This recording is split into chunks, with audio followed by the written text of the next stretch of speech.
Today we are making this jig. If you want to see how I do it, what it's used for, stick around. It's basically a gauge for one of my chucks to say if I'm making a tenon on a bowl, it has to fit between these 2 points. If it goes into here, the tenon's too small. And if the tenon's bigger than these outer joints, then it's too big for the chuck. So I can easily cut in a tenon, reach down and say, yep, that would be a perfect size tenon that'll fit right in my jaws. And then conversely, if I was making a recess, I would put this in the recess of the bowl, and as soon as this slides in, I know my chuck will slide in, and then I can open up my jaws on my chuck until I get to these little tabs, and then the recess of the bottom of the bowl would be too big. So that's just a quick little gauge. So if you want to watch how I make this, cut it out. Okay, as I start this project, I've got a little piece of wood here.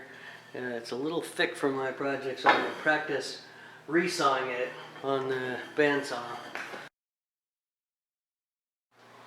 Okay, so I've marked a mark at 4 inches and a mark at 3.5 inches. And what that indicates is at 4 inches, that's it.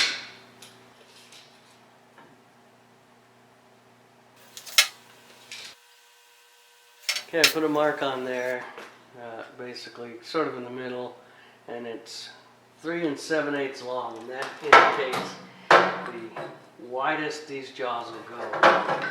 And I'm going to pull this in.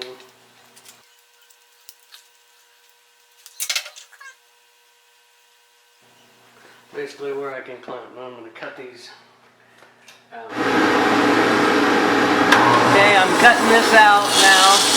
Just kind of come down along there like that.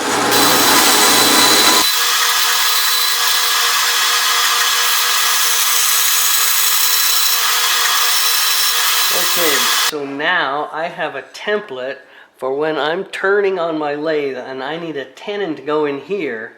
That tenon needs to fit between these 2 outer marks and these 2 inner marks.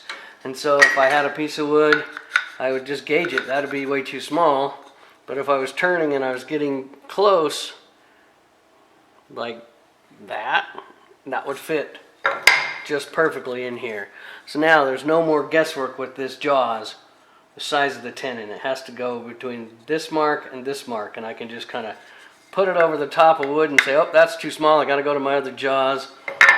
Or like with this piece, that is perfect. It's exactly the way. So with this piece, that's perfect. That's exactly the way a tenon is going to fit inside of this. And then on the opposite side here, I'm going to do the same thing, but I'm going to put basically a male side of it. So let's cut that out. Okay, so now I did the other side. So now I know that anytime I'm turning wood and making a recess in it, if that recess gets bigger than that, these jaws won't expand out into it.